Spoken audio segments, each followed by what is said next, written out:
ఇవాళ ఏలూరుకి రావడం జరిగింది. చంద్రబాబు నాయుడు గారు ఈ బాధ్యత అప్పచెప్పారు. చంద్రబాబు నాయుడు గారికి కృతజ్ఞతలు, లోకేష్ అన్న గారికి కృతజ్ఞతలు. ఇవాళ ఏలూరు ప్రజలు ఎంతో ఘన స్వాగతంగా నన్ను రిసీవ్ చేసుకున్నారు.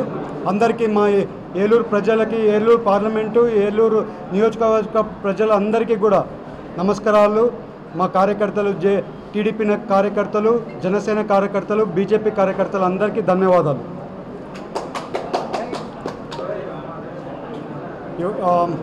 అందరూ మెయిన్గా మాట్లాడేది ఏంటంటే, మీరు వేరే నియోజకవర్గం నుంచి ఇక్కడికి వచ్చారు కదా, మీకు ఈ నియోజకవర్గం గురించి ఏమైనా తెలుసా తెలీదా అనేది వాళ్ళు అడిగేది. నేను ఈ నియోజకవర్గం గురించి 6 నెలల నుంచి అబ్జర్వ్ చేస్తా ఉన్నా. ఇక్కడ ఉండే ప్రాబ్లమ్స్ అన్నీ కూడా తెలుసుకున్నా.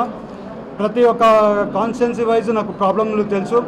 నేను ప్రతి ఒక్క ప్రాబ్లం నేను నోట్ డౌన్ చేసుకోన్నా.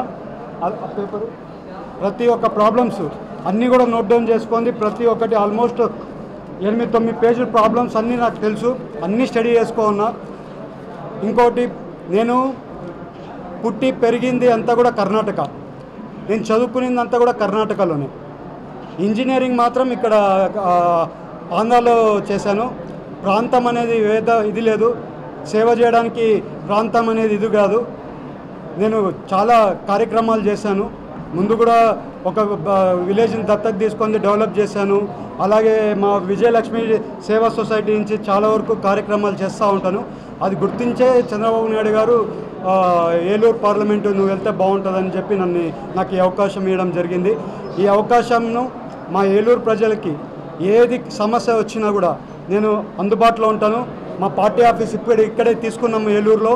పార్టీ ఆఫీస్లో పొద్దున 9 గంటల నుంచి రాత్రి 10 గంటల వరకు అవైలబిలిటీ ఉంటాను. ఎవరికి ఏది ప్రాబ్లం ఉన్నా కూడా నా పార్టీ ఆఫీస్లో మీరు వచ్చి నన్ను డైరెక్ట్గా కలవచ్చు. ఎవరైనా కానీ, చిన్నవాళ్ళైనా కానీ అని ఏమనుకోకుండా ప్రతి ఒక్కరు వచ్చి కలియండి.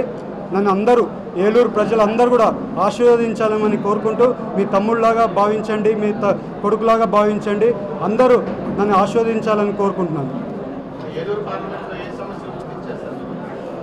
ఏలూరు పార్లమెంట్లో పోలవరం ప్రాజెక్ట్ ఉంది.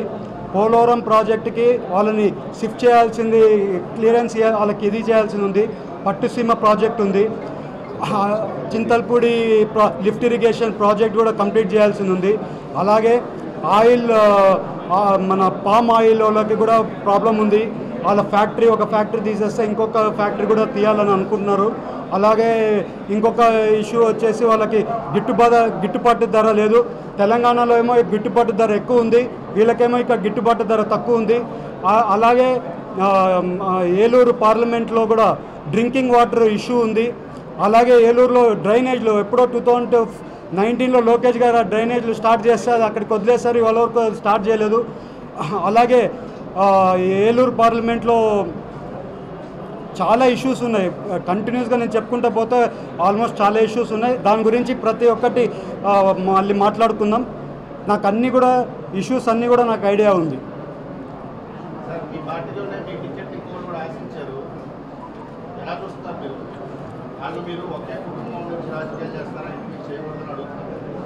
ఇప్పుడు కుటుంబం అనేది కాదండి,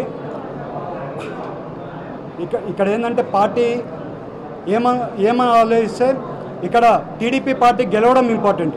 టీడీపీ పార్టీలో చంద్రబాబు నాయుడు గారు గెలిపించుకోవడం ఇంపార్టెంట్. ఈ రాక్షసుడి నుంచి బయటికి రావాలంటే టీడీపీ పార్టీని గెలిపించుకోవాలి.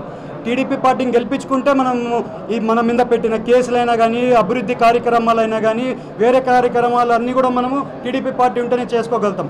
అవన్నీ ఆలోచించి నన్ను ఇక్కడ పెట్టారు. ఏదో కుటుంబం తరపున నన్ను ఏదో ఇక్కడ పెట్టారని ఆలోచించద్దండి, అది కానే కాదు.